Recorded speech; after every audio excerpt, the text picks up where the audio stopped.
अगर ये गलतियाँ आप भी कर रहे हैं तो आपकी साधना कभी भी सिद्ध नहीं होगी।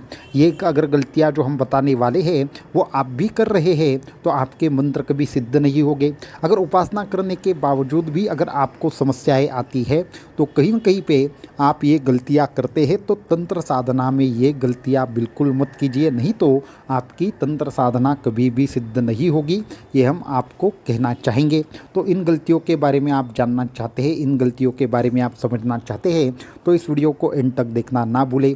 साथ में ही हमारे चैनल को सब्सक्राइब करना, वीडियो को लाइक करना और ज़्यादा से ज़्यादा लोगों तक इन्हें पहुंचाना ना भूलें। तो वीडियो को शुरू करते हैं। तो हमें ऐसे साधक बहुत सारे मिलते हैं कि जिन्होंने 10 या 12 साल से ज़्यादा साधना की हो, 15 से 20 साल से साधना की हो। कुछ ऐसे ही भी साधक हमें मिलते हैं कि जिन्होंने 40-40 साल साधना की है, परंतु उस साधना मार्ग से वो कहीं ना कहीं पे नाराज़ होकर, और हमें कुछ भी अनुभूति नहीं आती ये देखकर कहीं ना कहीं पे नाराज़ होते हैं, या फिर वो साधना मार्ग छोड़कर बहुत सारे साधना मार्गों में लगातार एक को छोड़कर दूसरा, दूसरे को छोड़कर तीसरा, ऐसे सफ़र करते रहते हैं। ऐसे में ये मुश्किल सवाल हमेशा हमें पूछा जाता है कि गुरुजी, साधना मार्ग से हमें कुछ भी सिद्धियाँ क्यों प्राप्त नहीं होती? उनके पास शायद मंत्र सिद्ध होता है या उनका मंत्र भी शुद्ध होता है, उन्होंने योग्य गुरु से मंत्र प्राप्त किया हुआ होता है, परंतु मंत्र में कभी कभी होता ऐसे है, सभी चीज़ें ठीक तरीके से करने के बावजूद भी ये गलतियां साधक अगर करेंगे तो उनकी साधनाएं कभी भी सिद्ध नहीं होगी। खासकर अगर आप तंत्र साधना करना चाहते हैं तो आप अगर बहुत सारी साधनाएं करने के उपरांत भी आपके जीवन के प्रश्न छूट नहीं रहे, अगर बहुत सारी साधनाएं करने के बाद भी आप दुखी हैं, बहुत सारी साधनाएं करने के बाद भी आपकी तकलीफ़ें कम होने की जगह बढ़ रही है, तो इनमें से कोई ना कोई गलती आप अवश्यंभावी कर रहे होंगे। तो ये एक एक गलतियां हम आपके साथ शेयर करेंगे कि जो कि आपको सुनकर वो सुधारनी होगी। तो ऐसी कौन सी गलतियां हैं वो थोड़ा सा देखेंगे। तो सबसे पहली गलती जो हर साधक करते हैं कि तंत्र की साधना के लिए आपको न्यास और मुद्राओं की आवश्यकता होती है। तो सबसे पहली गलती ये है कि क्या आप न्यास और मुद्रा के बिना अगर जाप कर रहे हैं तो आपका जाप कहीं ना कहीं पे निष्फल होने वाला है, ये आपको स्पष्ट रूप से समझना होगा। तो तंत्र शास्त्र का एक सिद्धांत है, ये थोड़ी सी महत्वपूर्ण चीज़ है जो सभी साधक समझेंगे तो आपको बहुत ज़्यादा लाभ होगा। तो सबसे पहली चीज़ यह है कि तंत्र मार्ग में 5 चीज़ों को अत्यधिक ज़्यादा महत्व दिया गया है। उसमें से पहला है आसन, दूसरी है माला, तीसरी है मुद्राएं, चौथा है ध्यान और पांचवा है मंत्र का शुद्ध पद्धति से किया जाने वाला जाप। ये 5 चीज़ें अगर आप ठीक से करते हैं तो आपकी साधना की सिद्धि, ये सबसे पहली गलती के बारे में हम बता रहे हैं, बाकी और 4 बताना बाकी है। तो ये पहली जो गलती है कि उसमें आप अगर न्यास और मुद्राओं के बिना जाप करेंगे तो आपको साधना की सिद्धि उतनी अच्छी तरीके से नहीं मिलेगी। खासकर दश महाविद्या हो, तंत्र की कोई भी विशेष साधना हो, बगलामुखी हो, तारा साधना हो, तो आदि की सिद्धि के लिए आपको न्यास की अनिवार्यता रहती है। तो न्यास क्या है? न्यास हमारे तंत्र शास्त्रों ने इसे कहा है कि आपके शरीर के विविध प्रकार की जो भी एक मंत्र रहेगा, वो मंत्र आपके शरीर में आप धारण करते हैं, तो आप अगर उस वक्त उस धारणा के लिए अगर आप क्या करेंगे, मुद्राएं नहीं करेंगे, आप विशेष प्रकार की मुद्राएं और साथ में न्यास नहीं करेंगे, तो आप अपनी शक्तियों के जो पॉइंट रहते हैं, अपने शरीर के अंदर बसने वाले जो पॉइंट रहते हैं, उसको जागृत नहीं करेंगे, और वो जागृत हुए बिना आपको मंत्र की पूर्ण सिद्धि नहीं मिलती। कुछ मंत्र तो हमारे तंत्र शास्त्र में ऐसे हैं कि आपको उन मंत्रों को अगर सिद्ध करना है तो न्यास और मुद्राएं करना ही पड़ेंगी, नहीं तो वो मंत्र कभी भी जिंदगी में सिद्ध नहीं होगा।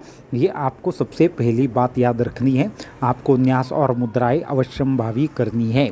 तो अभी दूसरी गलती जो साधक हमेशा करते हैं वो ये है कि गलत आसन और गलत माला का इस्तेमाल, ये दूसरे नंबर की गलती है। इसको भी आपको ठीक से समझना होगा। तो आपको माला और आसन का तो महत्व पता है, परंतु माला और आसन का मंत्र से क्या लेना देना है, या गलत माला और गलत आसन जो ये शब्द हम यहाँ पे प्रयोग कर रहे हैं वो भी आपको ठीक से समझ लेना होगा। क्योंकि आप साधना किस कार्य की वजह से करते हैं? विशेष संकल्प की सिद्धि हेतु करते हैं, कोई तंत्र मंत्र की बाधा के निवारण हेतु करते हैं, कोई विशेष देवता की सिद्धि हेतु करते हैं, या आपकी कोई मुश्किल नष्ट हो जाए इसके लिए करते हैं। तो इसमें बहुत सारे साधकों को यही लगता है कि एक ही माला सभी मंत्र सिद्ध करती है। एक ही माला आपके सभी कार्यों को सिद्ध करती है। एक ही माला से आपकी सभी प्रकार की मुश्किलें नष्ट होती है। एक ही प्रकार के आसन से आपकी सभी प्रकार के प्रॉब्लम नष्ट होते हैं। तो ऐसा नहीं है। आपको हम स्पष्ट रूप से बताना चाहेंगे कि आपको जिस भी तरीके का फल चाहिए उस तरीके की देवता ने उस माला के बारे में बोला है। जैसे कि अगर बताया जाए तो अगर आपको माता लक्ष्मी की कृपा प्राप्त करनी है तो आपको कमलगड्ढे की माला का ही इस्तेमाल करना होगा। दूसरी माला से लक्ष्मी जी की प्राप्ति उतनी सरल नहीं होती। कुछ विशेष मंत्रों के तो नियम इतने ज़्यादा तीव्र है कि उन मंत्रों को सिद्ध करने के लिए वही उसी प्रकार की माला अगर रहेगी तो ही मंत्र कार्य करते हैं, अन्यथा मंत्र कार्य ही नहीं करते। जैसे कि अगर हम बात करें तो एक विशेष तंत्र साधना में मंत्र रहता है कि वो आपको एक विशेष प्रकार की सिद्धि देता है, परंतु वो मंत्र तभी कार्य करता है जब उसकी पंचमुखी रुद्राक्ष के माला के ऊपर ही साधना की जाए, अन्यथा बाकी साधना से या फिर बाकी सिर्फ मंत्र जाप से बिना माला के वो मंत्र सिद्ध नहीं होता। कोई ऐसा विशेष मंत्र है जो मूंगे की माला पर ही सिद्ध होता है, बाकी किसी भी माला पर सिद्ध नहीं होता। इसलिए अगर आप योग्य प्रकार के माला का उपयोग नहीं करेंगे तो भी आपका मंत्र, आपकी साधना सिद्ध नहीं होगी। और महत्वपूर्ण बात है आपके आसन की, तो आपके आसन में भी कौन से प्रकार के आसन पर बैठकर आप साधना कर रहे हैं ये अत्यंत ज़्यादा महत्वपूर्ण है। हम स्पष्ट रूप से कहना चाहेंगे जो भी लोग लकड़ी पर, ज़मीन पर या प्लास्टिक पर बैठकर साधना करते हैं उनमें रोग ज़्यादा होते हैं, उनमें रोग बढ़ जाते हैं शरीर में। ये कोई हमारे मन की बात नहीं, ये ग्रंथों में भी दिया गया है और हमारे बहुत सारे साधकों ने इसका कभी न कभी अवश्यंभावी एक प्रकार से अनुभव लिया है। इसलिए हम बोलना चाहेंगे कि जो भी लकड़ी के आसन पर बैठते हो, जो भी साधक प्लास्टिक के आसन पर बैठते हो, जो भी ज़मीन पर बैठते हो, उनकी साधना सिद्ध होना कभी भी मुमकिन नहीं है। ये आपको एक बात हमेशा याद रखना चाहिए। तीसरी एक आपको बहुत बड़ी गलती है जो साधक करते हैं वो ये है कि आपको एक प्रकार से अगर कहा जाए तो ये गलती सभी गलतियों में एक ऐसी गलती है कि जिससे आपको बहुत ज़्यादा नुकसान होता है। वो यह गलती है कि साधना हर समय बदलते रहना। तो साधना का समय बदलते रहना ये एक बड़ी गलती साधक करते हैं। ये तीसरी गलती है, जैसे कि अगर आप एक अनुष्ठान कर रहे हैं, अगर आप 1.25 लाख का अनुष्ठान कर रहे हैं तो ऐसे में आपको साधना खंडित होने से बचना चाहिए और साधना का समय बदलने से भी बचना चाहिए। जैसे कि कई साधक हैं वो क्या करते हैं, कहीं ना कहीं पे दोपहर 2 बजे साधना करते हैं, शाम के 6 बजे साधना करते हैं, दूसरे दिन रात को 9 बजे साधना करते हैं, चौथे दिन सुबह 6 बजे साधना करते हैं, 5वें दिन सुबह 4 बजे साधना करते हैं। ये जो सातत्य से बदलने वाला जो समय है वो अगर आपका नहीं है तो भी आपकी साधना सिद्ध होना मुमकिन नहीं है। हम और एक बात आपको बताना चाहेंगे कि तंत्र शास्त्र में तो विशेष प्रकार के मंत्र सिद्ध होने का विशेष समय बताया गया है। जैसे कि अगर कोई विशेष शाबर मंत्र सिद्ध करना है तो उसके लिए समय की भी पाबंदी शाबर मंत्रों ने डाली है कि ये मंत्र सुबह 4 से 6 के बीच में ही करना होगा तभी जाकर सिद्ध होगा। इतने जटिल नियम मंत्र साधना में होते हैं, परंतु उतना आप नहीं कर पाए फिर भी आपकी सभी प्रकार से हर रोज साधना का समय एक ही रखने का प्रयास करें, वो बहुत ज़्यादा महत्वपूर्ण है। तो ये हुई अगली बात। अब और एक चीज़ के बारे में हम बोलना चाहेंगे कि ये जिसे साधना खंडन दोष कहा जाता है, इसके बारे में हम एक बार पहले भी बता चुके हैं। तो साधना खंडन दोष भी और ज़्यादा ज़बरदस्त कार्य करता है। मानो आपने एक अनुष्ठान कोई भी शुरू कर दिया, एक अनुष्ठान शुरू करने के बाद होता ऐसे जितना भी आप संकल्प लेते हैं उतना संकल्प आपको क्या करना है, पूर्ण तरीके से पूरा करना ही है। तो ये जो संकल्प आपको पूर्ण करना है उसमें 2 प्रकार का संकल्प आप लेते हैं। एक पहले प्रकार का संकल्प लेते हैं आप 1.25 लाख जाप करेंगे, या आप कहते हैं कि 21 दिनों में 1.25 लाख जाप करेंगे। तो जब आप विशेष दिनों में विशेष जाप का पूर्ति करेंगे ऐसा संकल्प लेते हैं और कुछ कारणों से क्या हो जाता है, आपका संकल्प खंडित हो जाता है, तो वो खंडित हुआ जो संकल्प है वो आप कभी पूरा नहीं करते और अगला संकल्प लेकर वह कार्य करते हैं।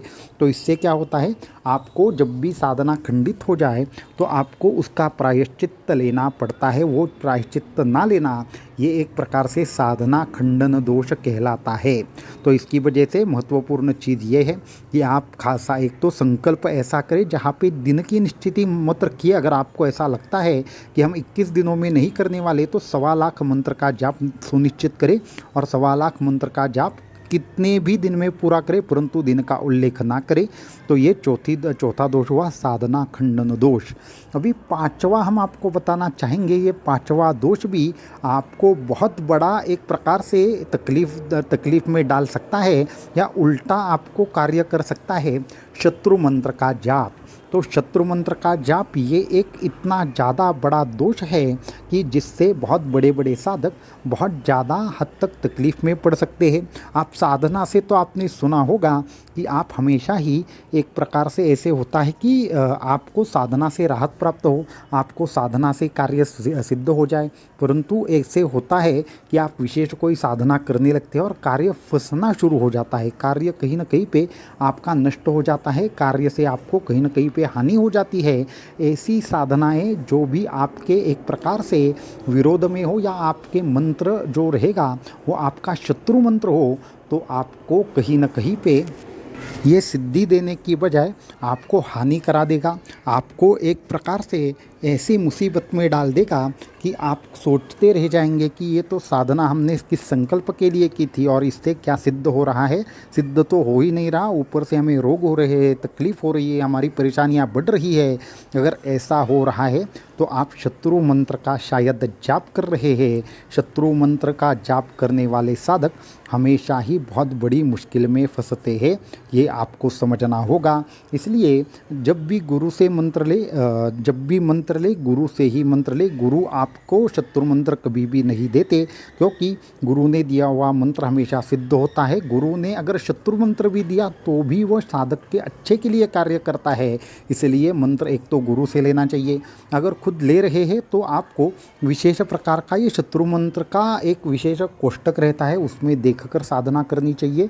इस शत्रु मंत्र के ऊपर हम अलग से वीडियो डालेंगे, परंतु जो 5 चीज़ें हमने बताई उन 5 चीज़ों को आपको फॉलो करना है, जिसके माध्यम से आप इन सभी प्रकार के दोषों से बच सकते हैं। साथ में ही आपको कभी भी साधना सिद्धि में कभी भी तकलीफ़ें नहीं होगी। तो अगला मंत्र हमारा अगला वीडियो हमारा ये जो शत्रु मंत्र रहेगा उस पर होगा, और शत्रु मंत्र कैसे देखे जाते हैं इस पर भी होगा। कुछ आम आपको साधना के अनुभव भी शेयर करेंगे। तो आज के इस वीडियो में इतना ही। अगर आप अगला वीडियो देखना चाहते हैं तो इस वीडियो को ज़्यादा से ज़्यादा अवश्य शेयर करें, ज़्यादा से ज़्यादा लाइक करें और ज़्यादा से ज़्यादा लोगों तक चैनल को पहुँचाएं। अवधूत चिंतन श्री गुरुदेव।